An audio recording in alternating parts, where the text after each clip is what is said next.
그러면 안 돼.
네, 반갑습니다. 자, 혹시 제 얼굴이 잘 보이시나요? 잘 보이시면 손 한번 들어주시겠어요? 네, 저도 익숙하지 않아서 쉽지 않지만 최선을 다해서 진행을 하도록 하겠습니다. 자, 오늘 여러분들 뵙게 돼서 반갑고요. 여러분들 모두 다 이 새로운 시대에 새로운 환경 가운데에서 사시느라고 정말 고생이 많으십니다.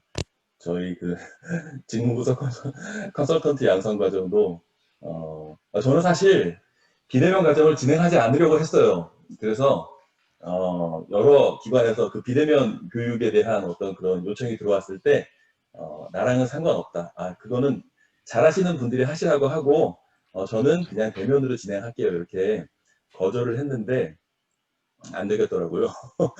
언제까지 이걸 기다릴 수가 없어서 비대면으로 진행을 하기로 이렇게 하고 첫 번째 비대면 과정에 이제 여러분들이 입과를 하시게 됐습니다. 정말 환영하고요. 그리고 이게 파일럿 프로그램 형식으로 진행이 되잖아요. 그러니까 파일럿 프로그램 사실 다른 건 없고요. 여러분들이 저한테 조언을 해주시고 이 과정을 진행하면서 아, 이런 부분 좀 보완했으면 좋겠다. 그러면 이후에 또 수업을 진행하시는 분들을 위해서 여러분들의 의견을 받아서 제가 보완하고 이렇게 진행을 하게 되는 겁니다. 그래서 여러분들하고 저하고 이제 함께 만들어가는 과정이기도 하고요.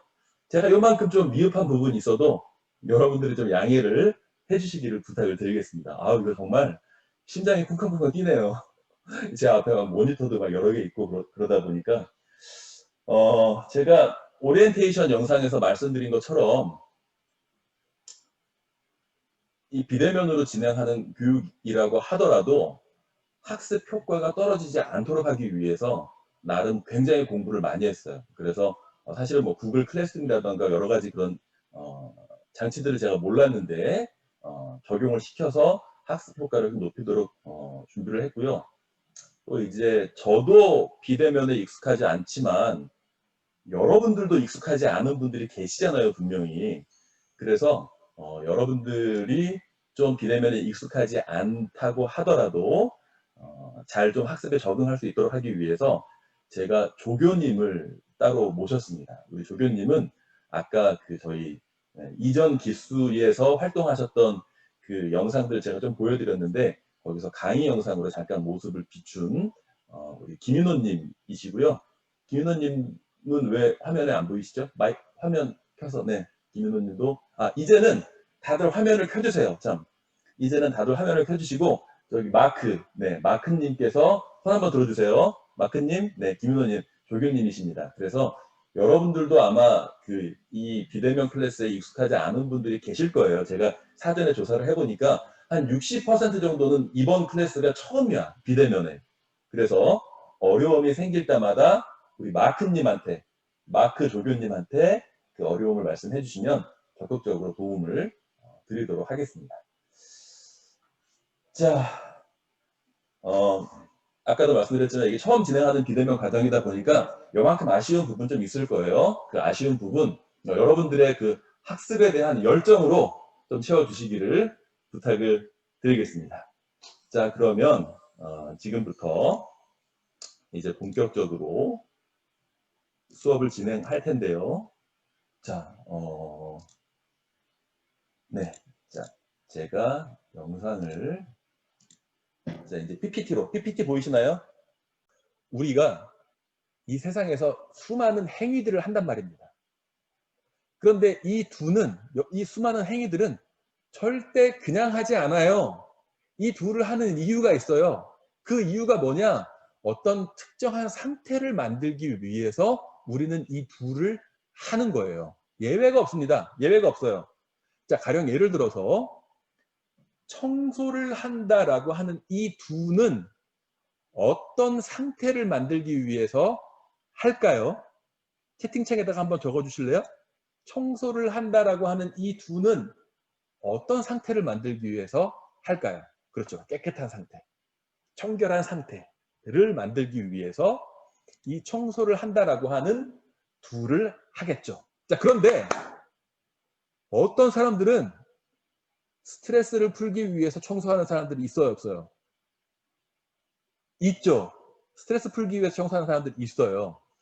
스트레스 풀리는 상태가 됐건 청결한 상태가 됐건 이 청소를 한다라고 하는 두는 어떤 특정한 상태를 만들기 위해서 내가 하는 거예요. 그냥 하지 않아요. 자, 그리고 운동을 한다라고 하는 이 두는 어떤 상태를 만들기 위해서 우리가 하는 걸까요? 어떤 상태? 어떤 상태? 써주세요. 그렇죠. 몸짱, 멋있는 상태, 건강한 상태. 그렇죠? 어떤 사람들은 스트레스가 풀리는 상태를 만들기 위해서 운동을 하는 사람들 있어요, 없어요? 있죠. 그리고 예쁜 상태, 날씬한 상태를 만들기 위해서 운동을 한다라고 하는 사람들도 있어요. 예쁜 상태가 됐건 날씬한 상태가 됐건 몸짱인 상태가 됐건 몸이 건강한 상태가 됐건 스트레스가 풀리는 상태가 됐건 이 운동을 한다라고 하는 두는 어떤 특정한 상태를 만들기 위해서 하는 거예요. 그렇다면 이 둘을 했다는 것 자체가 중요한가요? 이러한 상태가 만들어지는 게 중요한가요? 상태가 만들어지는 게 당연히 중요하겠죠. 그렇죠?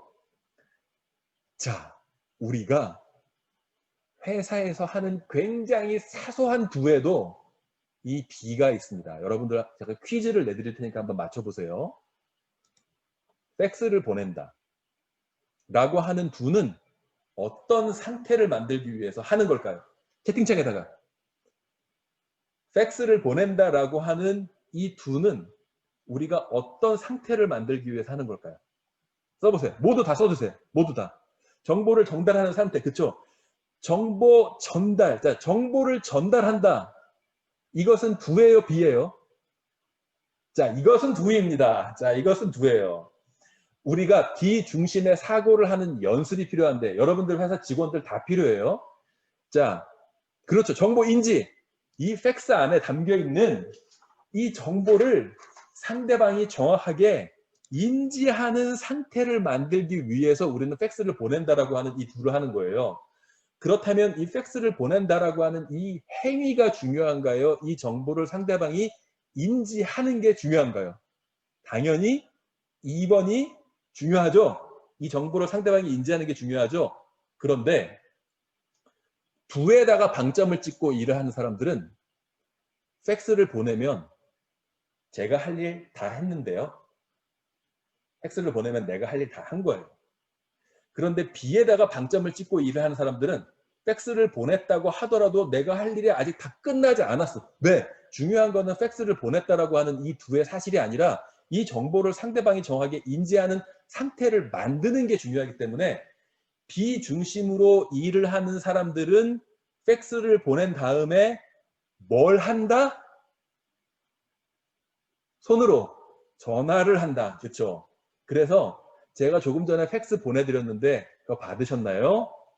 위에서 두 번째 줄에 나오는 이 내용 정말 중요하니까 업무에 반영하시기 바랍니다. 그래서 이 정보를 상대방이 정확하게 인지하는 상태가 됐는지 안 됐는지를 확인해야 내가 할 일을 다 한 거예요. 자, 그렇다면 두 중심으로 일을 하는 사람, 비중심으로 일을 하는 사람, 누구의 성과가 더 좋아요? 두 중심, 비중심. 몇 번? 두 중심으로 일을 하는 사람들이 성과가 월등하게 좋을 수밖에 없어요. 그러니까 우리 회사 직원들이 기본적으로 더 좋은 성과를 내려면 둘을 받았다고 하더라도, 그러니까 예를 들어서 야 대리한테 이거 시키긴 좀 그러니까, 야 신입사원 김사원 이거 팩스 좀 보내. 그러면 신입사원들이 이 팩스 보내라고 하는 두의 업무 지시를 받았지만 이것을 B로 전환하는 게 필요해요. 자, 이 두는 왜 하는 거냐면 이 정보를 상대방이 정확하게 인지하는 상태를 만들기 위해서 하는 거지.